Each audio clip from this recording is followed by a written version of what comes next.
Olá, tudo bem, sétimo ano? Pessoal, sejam todas e todos muito bem-vindos e bem-vindas à aula de hoje. Agora que a gente está entrando para valer na apostila e no conteúdo formal do que, pessoal? Do sétimo ano. Todos os meus sétimos anos, a maioria dos meus alunos, quase todos do sétimo ano, eu já tive o prazer de lecionar para vocês ano passado, no sexto ano, né? E a gente aprendeu junto. Então, nesse ano, a apostila começa de uma forma parecida ainda com a apostila do sétimo, né? Porque começa falando dos 5 sentidos. O tópico é o quê? É isso aqui embaixo, ó. Vou até ficar aqui do ladinho para apontar para vocês. Descobrir o que existe. Essa descoberta, sabe como que a gente chama na filosofia? Tem uma palavra específica e técnica, né? Sobre o nosso estudo de como a gente descobre, de como a gente conhece. A gente chama de epistemologia ou de teoria do conhecimento, tá bom, pessoal? Então, essa aula de filosofia está ali numa outra área da filosofia, que é a teoria do conhecimento, ou epistemologia. Lembrem sempre que eu explico para vocês que episteme é conhecimento, conhecimento é diferente de doxa, que é opinião. E agora a gente entra nesse conteúdo, descobrir o que existe, descobrir o que existe, ou seja, a gente percebe o que existe e a gente quer entender, e a gente quer conhecer. É aí que entra a epistemologia. Bom, como que a gente percebe a realidade? Através dos nossos 5 sentidos, né, pessoal? Através dos nossos 5 sentidos e pelos 5 órgãos correspondentes a eles. Ou seja, o tato para a pele, o olfato tá para o nosso nariz, né? Paladar para a nossa língua, para as papilas gustativas. Infelizmente, muitas pessoas agora aí com o coronavírus acabam perdendo tanto a capacidade de sentir odores quanto a de sentir gosto, né? Mas eu dizia tato, olfato, paladar e os órgãos correspondentes à audição, com a orelha, o ouvido, né? E claro, a visão com o nosso olho. Gente, então a gente percebe a realidade a partir desses 5 sentidos aqui, né? Como a gente já vinha conversando desde lá do sexto ano, né? E a gente percebe o quê? Que a realidade ela é formada por diversos elementos, ou seja, há uma pluralidade, ou seja, mais de um plural de elementos só para cada sentido a gente já tem uma pluralidade de experiências. Por exemplo, para o tato a gente pode sentir várias coisas, uma coisa áspera, uma coisa suave, uma coisa mole, uma coisa dura, né? O gosto é a mesma coisa. O gosto, quantos tipos de gostos nós distinguimos com o nosso paladar e com as nossas papilas gustativas na língua? Azedo, amargo, ácido, agridoce, doce, azedíssimo, amarguíssimo, docíssimo, salgadíssimo, né? É uma pluralidade de sabores. Eu tô falando isso já tá dando fome, né, gente? Bom, e ainda assim, para a audição é a mesma coisa, para o nariz é a mesma coisa. Isso significa dizer que na nossa experiência daquilo que existe, na nossa percepção da realidade, a gente consegue entrar em contato com uma pluralidade, uma multiplicidade, uma diversidade de seres, de elementos também e de coisas, né? Como que a gente compreende toda essa diversidade? Como que a gente dá significado para todas essas coisas? A partir disso, a gente percebe que aquela coisa, aquela laranja que a gente come, às vezes, ela tem um sabor. Passa um tempo, ela tem outro. Passa um tempo, não dá nem para comer. Às vezes, no começo, uma fruta está mais azeda. Depois ela fica mais madura, ela fica mais saborosa. Ou seja, as coisas, será que elas permanecem sempre iguais? Será que elas mudam? Tudo muda, será, pessoal? Como que é possível a gente saber que ainda é aquilo depois que mudou? Por exemplo, um arroz. Faz um montinho de arroz? Só um arroz? Não, né? Dois? Não. Três? Acho que também não. Três arroz? 4. É um montinho de arroz? 5. É? Qual é aquele arroz que eu coloco e falo, isso aqui é um montinho de arroz?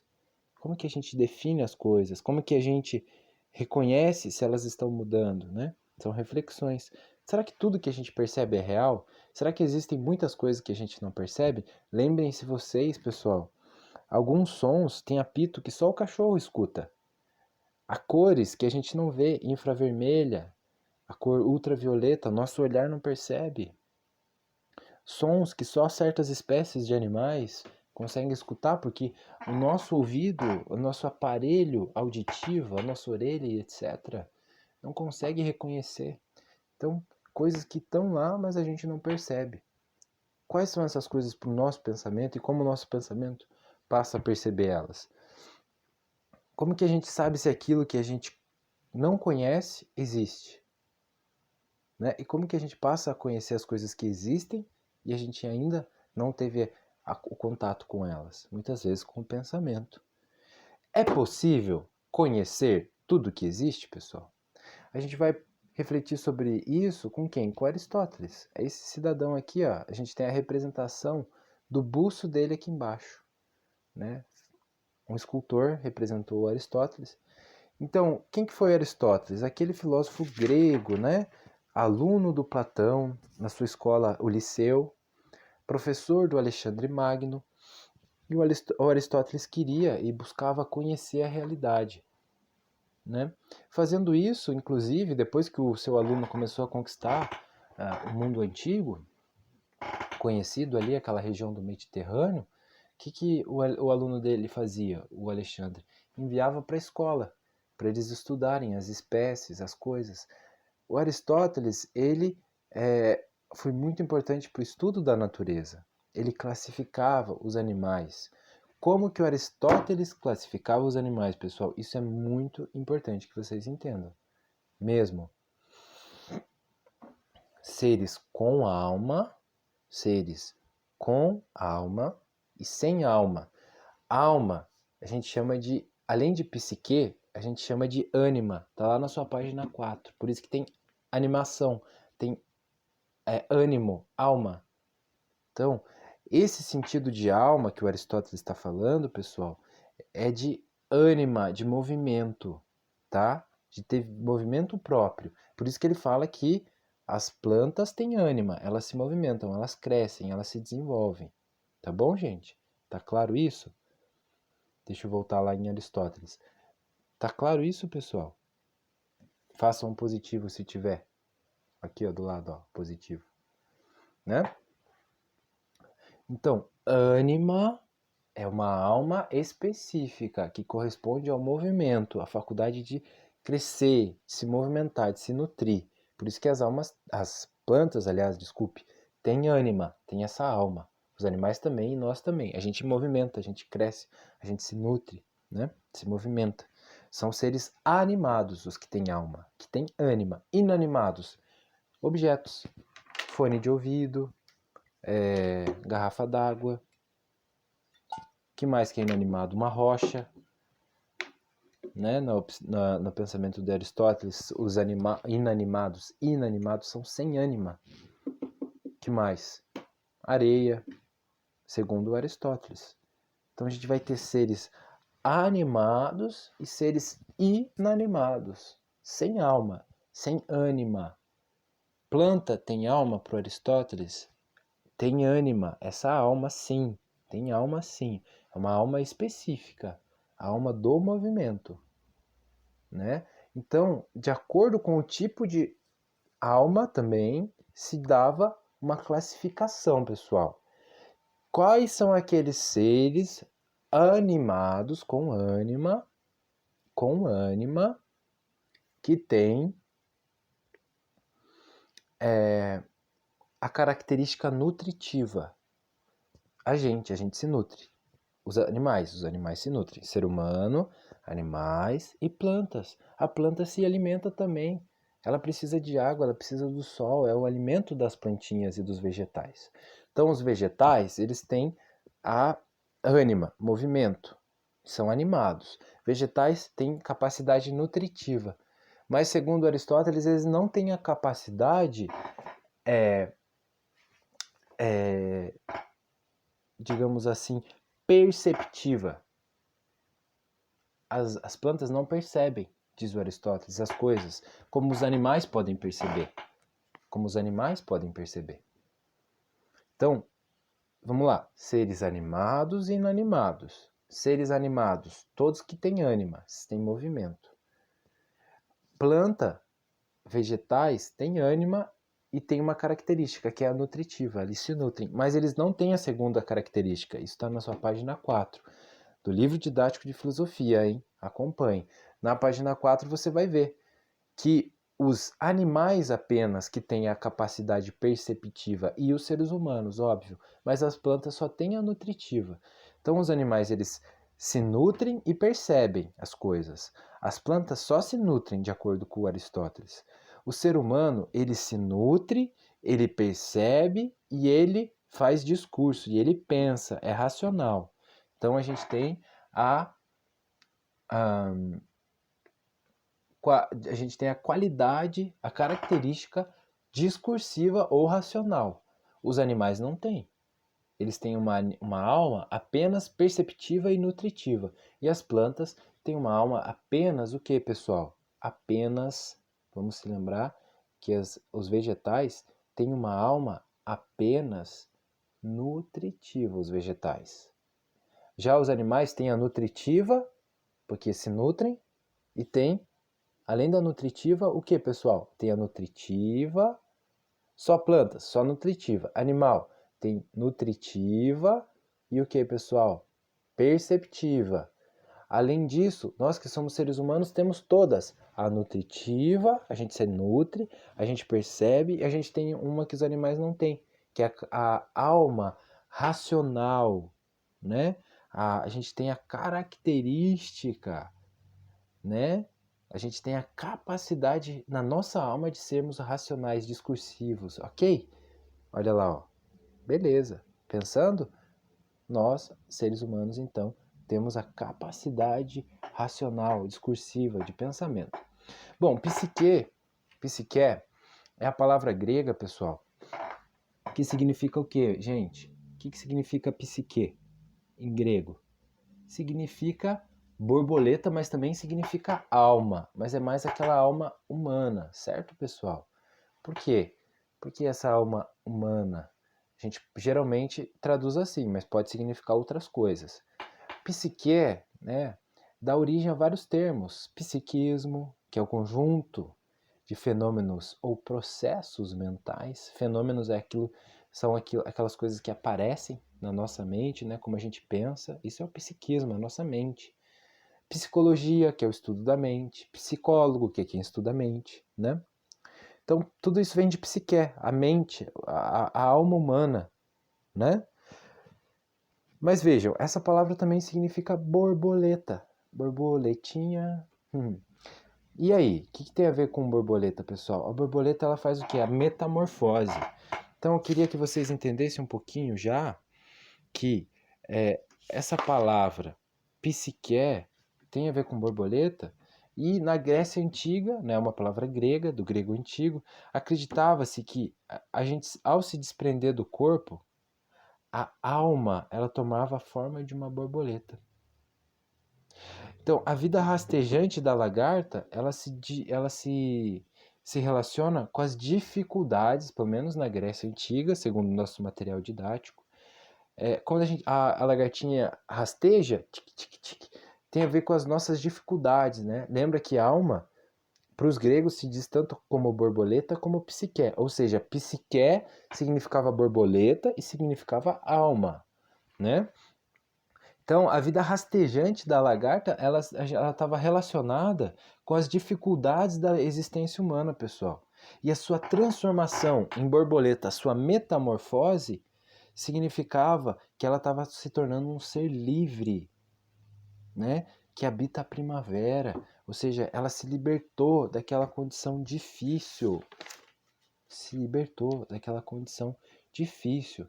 Então, a gente percebe que as coisas, elas passam por mudanças, né, minha gente? Ou seja, as coisas, elas passam por metamorfoses, como uma borboleta, que deixa de ser uma lagarta e passa a se tornar o quê, pessoal?